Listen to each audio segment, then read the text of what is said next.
We can't travel the world right now because of this lockdown, but that doesn't mean our taste buds can't explore dishes from all over the world. Get ready for the burger that's going to change your life. Seriously. Welcome back to Tomination. I also want to give a thank you to Steph, who sent through the recipe all the way from Copenhagen that I'm about to show you guys. These burgers are incredible. Before you start, preheat the oven. You want to make sure the oven is nice and hot when the pork goes in, because getting that crackling going is all about the high temperatures. I actually went a little bit hotter than what this recipe suggested. I went for the more barbecue approach, which is also listed in the recipe. I preheated the oven to 240 degrees Celsius. I did the prep on the pork, boil some water to pour over the skin. My roast was probably closer to 1 kilo than 800 grams. So once the water's boiled, I put it in the sink on a little serving rack, and then I pour the boiling water all over it to make sure that all of the skin areas get covered, and this kind of sears the edges a bit and seals in some of the flavor. I put some salt on first, then I spray it with oil, and then I make sure all of the areas of the skin is covered with oil. Then I also add some additional salt on top of the oil. This really brings out that salty, crackly goodness that I'm sure most of you have had, but my God. It makes it taste so good. I love crackling. Before I put it in the oven, I always put a little bit of water in the bottom of the tray. It stops the roast from drying out, keeps the pork nice and succulent.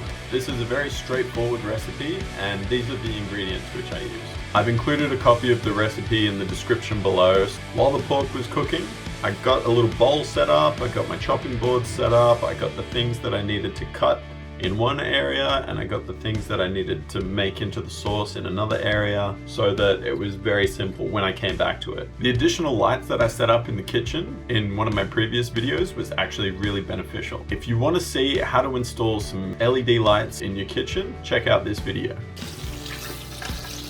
With roast pork, it's generally 1 hour per kilo of roast. So I did this a little bit longer because I wanted that crackling nice and crunchy, and it worked well. It didn't dry out. That's also where the water helps. So tasty. To preserve one of my tea towels a little bit, I put a small bowl over the top of the roast pork, and then I put a tea towel on top of that.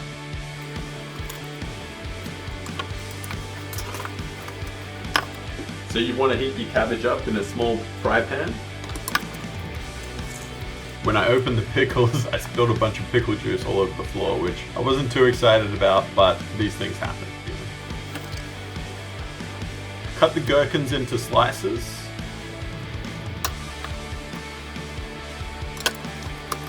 Stir the Greek yogurt, mayonnaise, and mustard together for the dressing, and season with vinegar, honey, salt, and pepper. I didn't add the salt or the pepper, but I think you should. I thought I'd made the sauce and it was all good, but in fact I'd forgotten to add the honey and the apple cider vinegar. I'm really glad that I remembered once I started cooking cabbage, so I was able to go back and just quickly add that in. That's why there was a bit of a lapse in production, but it's alright. We got there in the end, and that sauce is really tasty.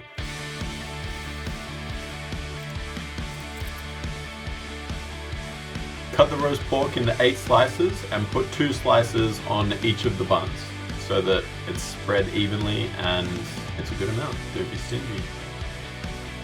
Spread the mustard dressing on both pieces of the bun on the inside, because you gotta hold it from the outside.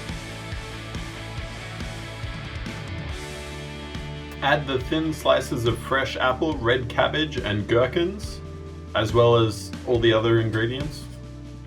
Almost forgot to add the apple because I was too excited about eating the burgers. Luckily, I had the apple and the ingredients there so that there was a visual reminder for me to actually chop them up and slice them finely to add to the burger. And they added a really nice touch, so I'm glad I didn't forget them. Look at that. Look at that crackling right on the edge.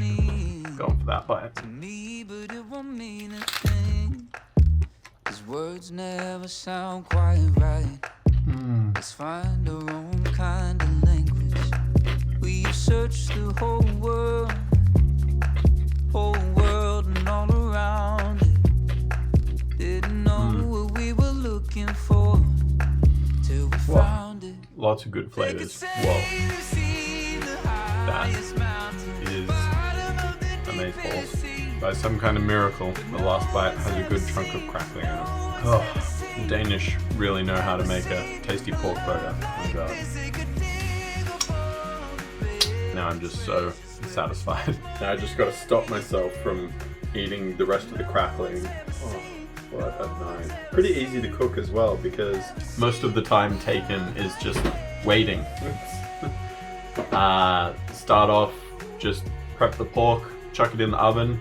That cooks for an hour and a half. You can kind of get all the other bits and pieces ready to do, or do it then and there if you like, but I recommend waiting towards the end so that you can heat up the cabbage and have it nice and hot when you put it in the burgers, and you've got the pan hot so that you can easily toast the hamburger buns. And yeah, the sauce is really easy. You just chuck everything in a bowl and mix it up. I don't even care because I'm so good.